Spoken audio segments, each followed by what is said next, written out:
Hello दोस्तों, स्वागत है आप सभी का आपके अपने यूट्यूब चैनल अभ्यास क्लासेस बाय आरके पे। आज हम देखने वाले हैं एसएससी जीडी के लिए कुछ बहुत ही जीके के इंपॉर्टेंट क्वेश्चंस को, जो कि बहुत बार रिपीट हो चुके हैं। तो इससे आप पूरा लास्ट तक जरूर देखिएगा, ये आपके लिए बहुत ही ज़्यादा हेल्पफुल होने वाले हैं।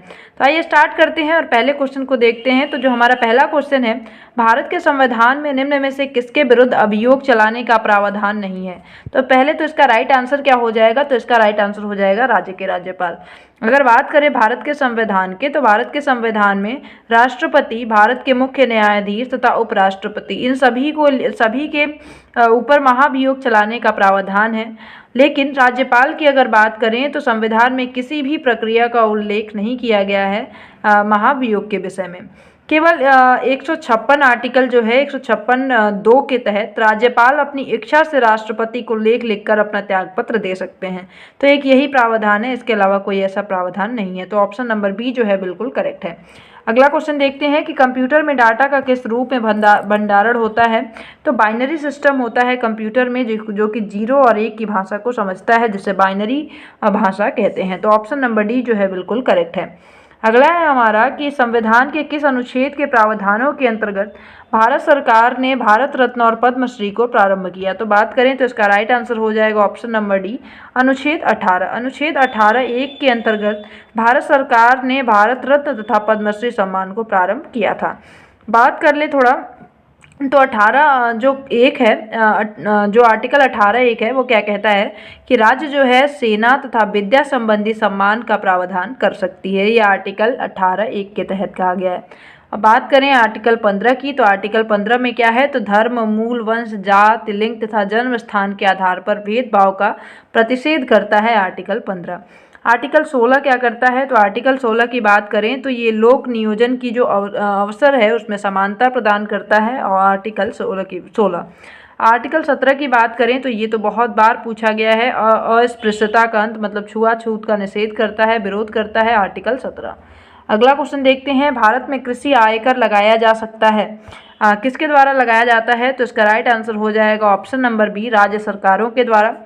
कृषि पर कर लगाने का जो अधिकार है वो राज्य सरकार के पास होता है। तो ऑप्शन नंबर बी है, क्योंकि ये राज्य सूची का विषय होता है कृषि पर आयकर। अगला क्वेश्चन देखते हैं। अगला क्वेश्चन क्या हो जाएगा? निम्नलिखित में से कौन सा एक द्रव्यता अनुपात है? तो बात करें तो इसमें से कौन सा एक द्रव्यता अनुपात हो जाता है? तो ऑप्शन नंबर बी, चालू अनुपात जो है द्रव्यता अनुपात है। नेक्स्ट क्वेश्चन है, भारतीय संविधान के अंतर्गत निम्नलिखित में से कौन एक मौलिक कर्तव्य नहीं है? तो बात करें तो वोट डालने का जो काम है, चुनाव में वोट डालना, ये एक मौलिक कर्तव्य की श्रेणी में नहीं आता है।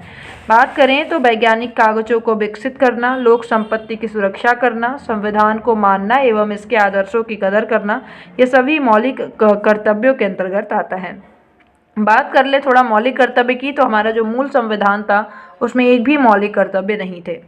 जो हमारा 42वां संविधान संशोधन हुआ, इसमें मौलिक कर्तव्यों को जोड़ा गया।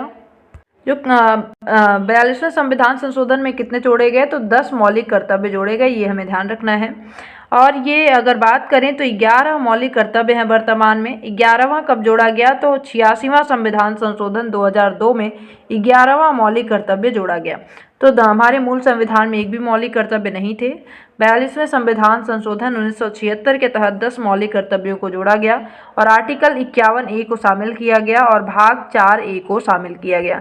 ये भी ध्यान रखना है, भाग 4(a) और आर्टिकल 51(a) को शामिल किया गया। 2002 86वां संविधान संशोधन 11वें मौलिक कर्तव्य शामिल किया गया। अगला क्वेश्चन है, निम्नलिखित में से किस क्रांति ने तिलहनों के उत्पादन में वृद्धि उत्पन्न की है? तो बात करें तो ऑप्शन नंबर डी, पीली क्रांति, इसका राइट आंसर हो जाएगा। अगर बात करें हरित क्रांति की, तो ये खाद्यान्न उत्पादन से संबंधित है। श्वेत क्रांति दुग्ध उत्पादन से संबंधित है और स्वर्ण क्रांति जो है ये बागवानी से संबंधित है। तो इसका राइट आंसर क्या हो जाएगा? ऑप्शन नंबर डी हो जाएगा। नेक्स्ट क्वेश्चन है हमारा, कौन सा भोजन तुरंत शक्ति प्रदान करता है? तो इसका राइट आंसर क्या हो जाएगा? ऑप्शन नंबर डी, ग्लूकोज जो है ये तुरंत शक्ति प्रदान करता है। ग्लूकोज जो है ये तुरंत ऑक्सीजन से रिएक्शन करके एटीपी बनाता है। एटीपी का मतलब होता है एडिनोसिन ट्राइफॉस्फेट, जो कि ऊर्जा का एक रूप है। अगला क्वेश्चन देखते हैं। अगला हमारा क्वेश्चन है, निम्नलिखित में से कौन सा जिला भारत की अंतर्राष्ट्रीय सीमा पर है?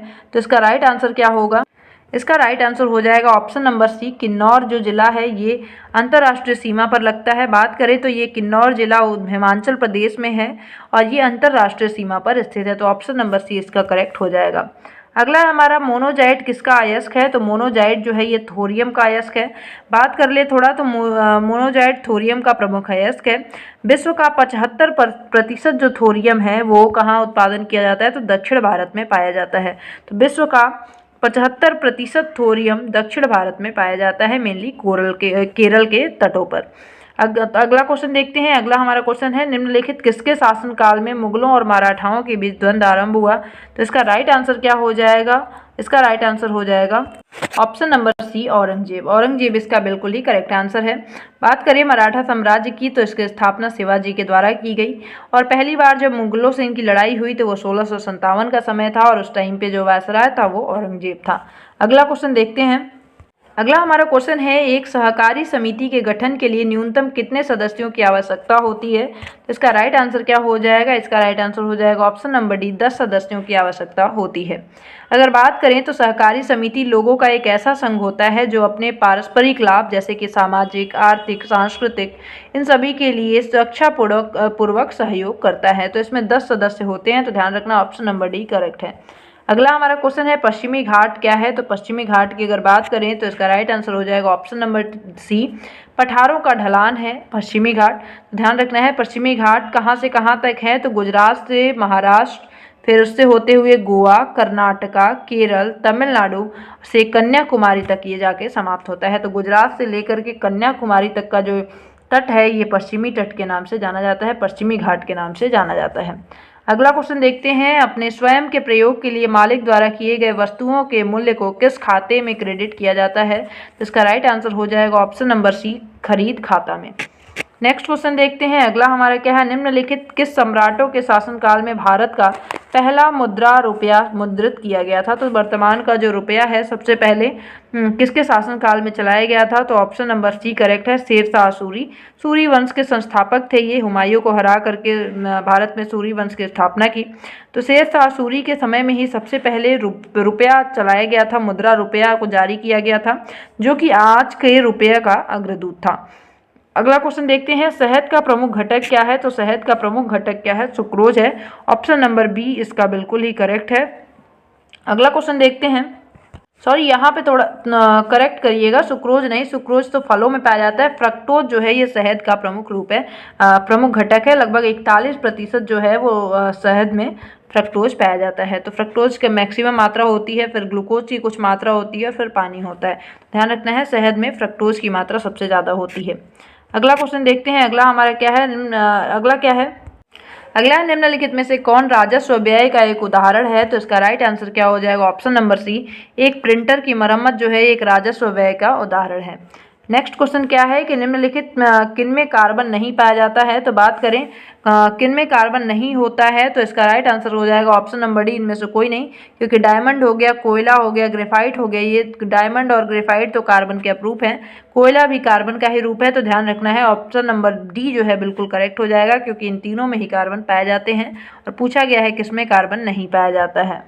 अगला क्वेश्चन है हमारा, निम्नलिखित में से कौन सा लैंग्वेज पैस्कल से प्राप्त सिस्टम प्रोग्रामिंग लैंग्वेज है एवं रक्षा एप्लीकेशन के लिए अवेस्ट है, तो इसका राइट आंसर क्या हो जाएगा, इसका राइट आंसर हो जाएगा ऑप्शन नंबर डी, एडा जो है बिल्कुल ही करेक्ट आंसर हो जाएगा। एडा लैंग्वेज पैस्कल से प्राप्त सिस्टम प्रोग्रामिंग लैंग्वेज है तथा रक्षा एप्लीकेशन के लिए भी अवेस्ट है, तो ऑप्शन नंबर डी बिल्कुल करेक्ट है। अगला क्वेश्चन है हमारा, विटामिन सी का सबसे उत्तम स्रोत कौन सा है, तो आंवला जो है विटामिन सी का सबसे ही उत्तम स्रोत है, ऑप्शन नंबर बी बिल्कुल ही करेक्ट है। अगला क्वेश्चन देखते हैं, निम्न में से कौन सा अंतर्राष्ट्रीय विकलांग दिवस के रूप में मनाया जाता है, तो बात करें तो ऑप्शन नंबर बी 3 दिसंबर को अंतर्राष्ट्रीय विकलांग दिवस के रूप में मनाया जाता है। यह दिवस शारीरिक रूप से अक्षम लोगों को देश के मुख्य धारा में लाने के लिए मनाया जाता है, तो ध्यान रखना है ऑप्शन नंबर बी जो है बिल्कुल ही इसका करेक्ट हो जाएगा। अगला हमारा क्वेश्चन क्या है, अगला क्वेश्चन है कि निम्नलिखित में कौन सा कंप्यूटर एनालॉग आउटपुट को डिजिटल फॉर्म में परिवर्तित करने में मुख्यतः संबद्ध है, तो इसका राइट आंसर क्या हो जाएगा, option number B analog computer. Next है हमारा कि किसने बंगाल में स्थायी उपनिवेश की शुरुआत की। इसको स्थायी बंदोबस्त के नाम से भी जानते हैं। तो इसकी शुरुआत किसने की थी? कॉर्नवालिस ने की थी। Right answer option number D हो जाएगा। बात करें कब से कब तक की थी, तो 1786 से 1793 के बीच में कॉर्नवालिस ने इसकी शुरुआत की। कॉर्नवालिस को भारत का क्या कहा जाता है? तो भारत को नागरिक सेवा का जनक कहा जाता है। ध्यान रखिएगा, भारत में नागरिक सेवा का जनक कॉर्नवालिस को ही कहा जाता है। अगला क्वेश्चन है, बीसीजी का टीका किसके विरुद्ध रोग प्रतिरोधक शक्ति की तरह काम करता है या प्रतिरोधक शक्ति प्रदान करता है? तो बीसीजी का टीका ट्यूबरकुलोसिस के लिए लगाया जाता है। तो right answer option number B हो जाएगा। अगला क्वेश्चन है, महात्मा गांधी ने निम्नलिखित में से किसे अपना राजनीतिक गुरु कहा था? तो गोपाल कृष्ण गोखले जी को महात्मा गांधी ने अपना गुरु कहा था, राजनीतिक गुरु कहा था। और जिन्ना मोहम्मद अली जिन्ना के भी राजनीतिक गुरु कौन थे? गोपाल कृष्ण गोखले ही थे। अगला हमारा क्वेश्चन क्या है? अगला है, भारत और श्रीलंका को अलग करने वाली जल राशि कौन सी है? तो ये तो बहुत ईजी है, पाक जल संधि, जो कि भारत को श्रीलंका से अलग करती है। अगला हमारा, वास्को डी गामा किस वर्ष भारत आया, कालीकट पे पहुंचा था? ये तो 1498 में ये भारत में आया था। अगला हमारा क्वेश्चन क्या है, उत्तर प्रदेश में कौन सी जनजाति दीपावली को शोक के रूप में मनाती है? तो ये क्वेश्चन बहुत बार पूछा गया है। जो थारू जनजाति है ये दीपावली को शोक के रूप में मनाती है। नेक्स्ट हमारा क्वेश्चन है, भारत के संविधान के अनुच्छेद 243 निम्नलिखित में से किसकी व्याख्या करता है? तो पंचायती राज प्रणाली की व्याख्या आर्टिकल 243 करता है। ऑप्शन नंबर बी बिल्कुल ही करेक्ट है। अगला क्वेश्चन देखते हैं, ऑक्सीजन की खोज किसने की? तो ऑक्सीजन की खोज प्रिस्टले के द्वारा, और सीले भी इसमें शामिल थे। प्रिस्टले और सीले के द्वारा ऑक्सीजन की खोज की गई थी। तो ये कुछ बहुत इंपॉर्टेंट क्वेश्चन हैं। इसमें बहुत सी क्वेश्चन को मैंने हटाया है क्योंकि वो करंट अफेयर के क्वेश्चंस थे, तो उन्हें अभी हमारे तत्कालीन जब भी आप इसे पढ़ेंगे तो हमें अपने तुरंत के करंट अफेयर को देखना होगा, तो उसे मैंने इसलिए इसे हटा दिया है। तो बाकी थोड़ा सा नंबरिंग में इधर उधर हुआ है इसी की वजह से। तो ठीक है, देखते हैं फिर आगे। आपको जो भी चाहिए होगा कमेंट सेक्शन में ज़रूर बताइएगा। अगर वीडियो अच्छी लगी हो तो लाइक ज़रूर करिएगा, और मिलते हैं अगली वीडियो में। तब तक के लिए bye bye, have a nice day, thank you so much.